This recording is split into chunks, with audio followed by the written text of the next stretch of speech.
नमस्कार दोस्तों, मैं डॉक्टर सर्वेश कुमार सिंह, आयुर्वेद चिकित्सक, आप सभी का अपने यूट्यूब चैनल आयुर्वेद संजीवन पे हार्दिक स्वागत करता हूं। दोस्तों, अगर आप हमारे चैनल पे पहली बार आएँ तो आप इस चैनल को सब्सक्राइब कर लें ताकि स्वास्थ्य से संबंधित नई जानकारियाँ आपको मिलते रहें। साथ ही दोस्तों, आप इस वीडियो को पूरा देखें, लास्ट तक देखें ताकि आपको पूरी जानकारी मिले।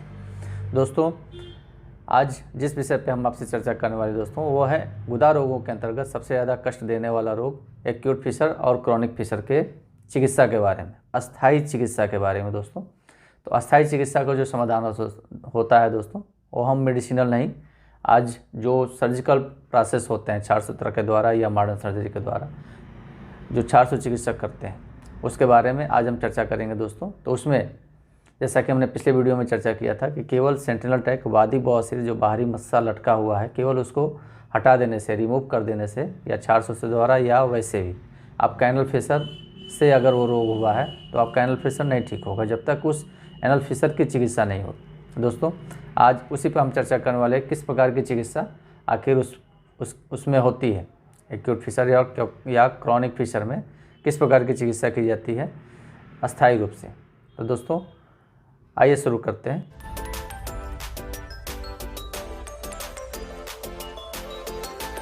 दोस्तों, जैसा कि आप जानते हैं एक्यूट फिशर और क्रॉनिक फिशर, जब फिशर्स की कंडीशन होती है तो बीच बीच में आपको तकलीफ़ देता है, ज़्यादा तकलीफ़ देता है, साथ में ब्लड भी आता है। और ऐसा ही रोग जो रोग दीर्घ काल तक बना रहता है तो आपका एनल एब्सेस या फिस्टुला में कन्वर्ट हो जाता है।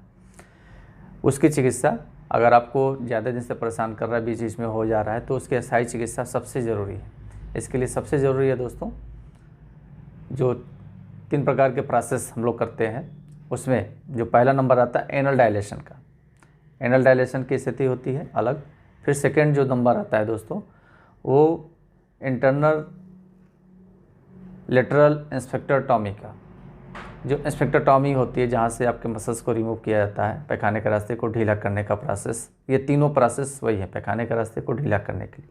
उसी से फिशर आपका डेवलप होता है बार बार, शौच के रास्ते का सकरा होना, जिसकी वजह से, जैसा कि हमने पिछले वीडियो में फिशर के बारे में बताया था, उसकी वजह से डेवलपमेंट होती है।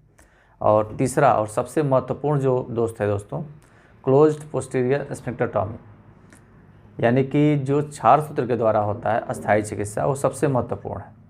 इन तीनों चिकित्साओं में सबसे श्रेष्ठ क्लोज पोस्टीरियर स्फिंक्टरटॉमी है। लेकिन वो कंडीशन भी निर्भर करती है, मरीज टू मरीज वेरिएट करता है कि कौन सी प्रोसेस आपके लिए बेहतर है, इसके लिए चिकित्सक चयन करते हैं। तो दोस्तों, इन तीनों विषयों में आज हम केवल एक विषय के बारे में चर्चा कर रहे हैं, एनल डायलेशन के बारे में। जो मैनुअल एनल डायलेशन होता है, पैखाने के रास्ते को थोड़ा सा फैलाया जाता है जिससे कि आपका स्टूल आसानी से पास आउट हो जाए। इसके बारे में, एनल डायलेशन के बारे में जानते हैं दोस्तों, किस प्रकार का प्रोसेस होता है। एनल डायलेशन में सबसे ज़रूरी है दोस्तों, जैसा कि हमने पिछले वीडियो में बताया था, कि एनल फिशर उसको ज़्यादा परेशान करता है जिसका मसल्स, एनल कैनल का जो मसल्स होता है, स्फिंक्टर मसल्स होती है, वो बहुत टाइट होती है, हार्ड होती है, जैसे कि खुलती ना हो, एकदम क्लोज होती है। जैसे कि कभी अगर आपका शौच बंद के आया हो और आके एनल कैनाल पे फंस जाता हो, अगर शौच बंधा हुआ है, टाइट है, तो स्वाभाविक है कि फंसेगा। ऐसी स्थिति में आप प्रेशर देंगे, उस प्रेशर क्रिएट करने की वजह से, दबाव देने की वजह से जब स्टूल वहाँ से क्रॉस आउट होता है तो उस एरिया को, ध्यान से देखिएगा, उस एरिया को टीयर करके निकलता है। जैसे आपके एनल कैनाल पे घाव बनता है, आपका पैखाने का रास्ता फटता है, वो एक सामान्य कंडीशन होती है। एक बार फटा, हल्की ब्लीड आई और दर्द हुआ, जलन हुआ, 2-3 दिन, 4 दिन या 1 हफ्ते में वो ठीक हो गया, वो सामान्य हुआ, फिर उसके बाद आपको दिक्कत नहीं। लेकिन अगर वही पोजीशन आपको बार बार परेशान कर रहा है, जिसकी वजह से डर के मारे आप भोजन भी कम कर दिए और सोच भी नहीं जा रहे, ऐसी स्थिति में उसकी अस्थायी चिकित्सा सबसे महत्वपूर्ण है और उसको कराना ही पड़ेगा।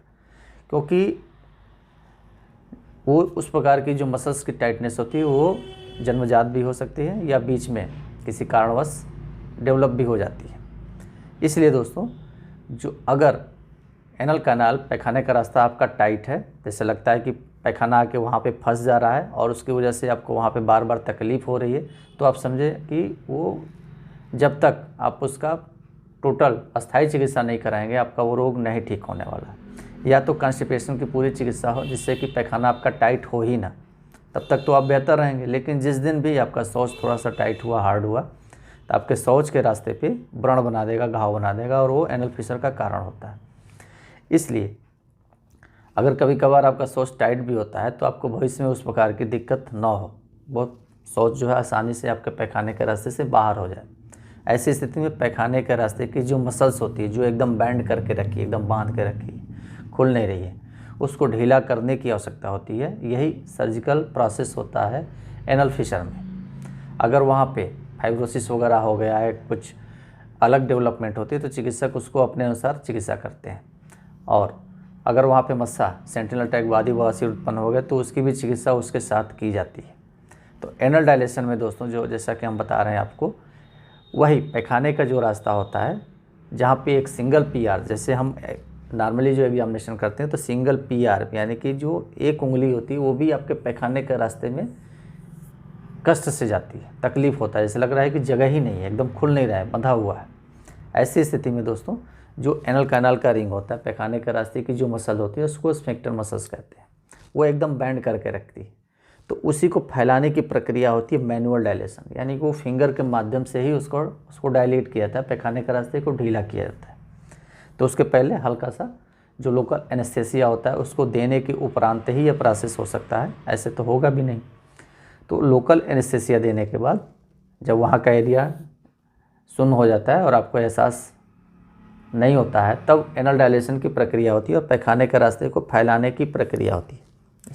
जैसे आप देख रहे हैं ये शौच का रास्ता है, अगर तो पहले सिंगल फिंगर द्वारा प्रयास करते हैं, फिर उसके बाद 2 फिंगर होती है, धीरे धीरे चारों ओर के उसके मसल्स को दबाव दिया जाता है, तनाव दिया जाता है।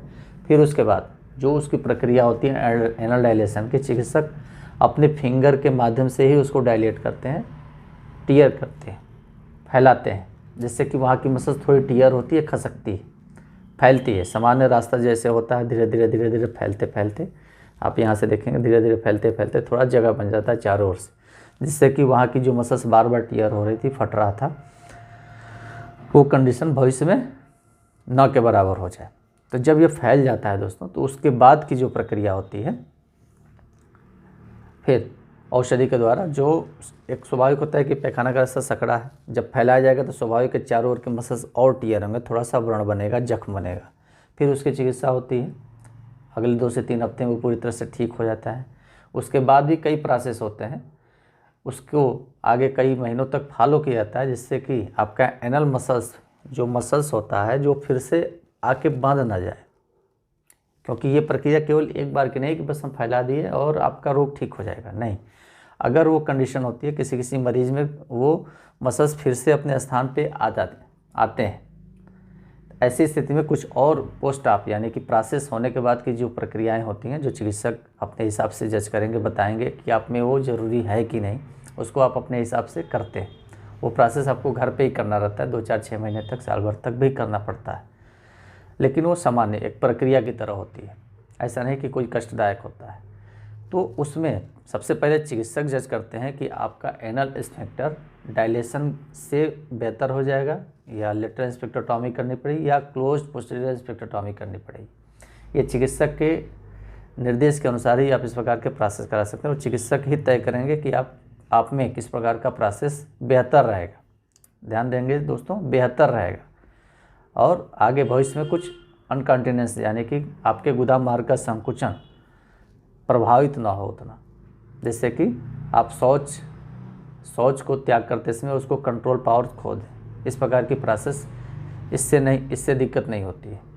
तो एनल डायलेशन जो होता है दोस्तों anal fissure, acute fissure, chronic fissure condition में, ये प्राथमिक चिकित्सा होती है, प्राथमिक सर्जिकल होता है, यानी कि जहाँ पे केवल मैनुअल डायलेशन से ही आपका वो एनल फिशर ठीक हो जाता है और आप भविष्य के लिए भी मेंटेन हो जाते हैं। और आगे स्वाभाविक है कि आपको शौच और कॉन्स्टिपेशन, इस पर थोड़ा सा ध्यान देना ही पड़ेगा, जिससे कि मल बांधे ना और भविष्य में वहाँ पे कोई दोबारा जख्म ना हो।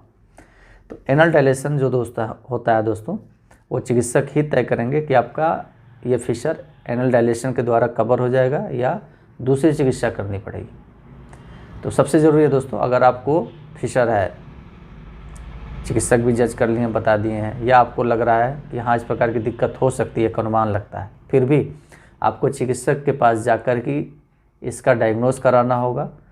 उसके हिसाब से चिकित्सक आपके स्फिंक्टर की जो टोन होती है, मसल्स की टोन होती है, उसको भी चेक करेंगे। उसके आधार पर जो चिकित्सा वो एडवाइस करते हैं, आप उस प्रकार की चिकित्सक के माध्यम से आप अपनी चिकित्सा करा सकते हैं। तो एनल फिशर, एक्यूट फिशर में दोस्तों आज का जो विषय था एनल डायलेशन, किस प्रकार से मैनुअल डायलेशन किया जाता है फिंगर के माध्यम से, आप इसके बारे में जान गए हैं। अगर आपके मन में दोस्तों किसी प्रकार का कोई सवाल है, किसी प्रकार की क्वेरी है, तो आप कमेंट सेक्शन में कमेंट के माध्यम से अपने सवाल पूछ सकते हैं।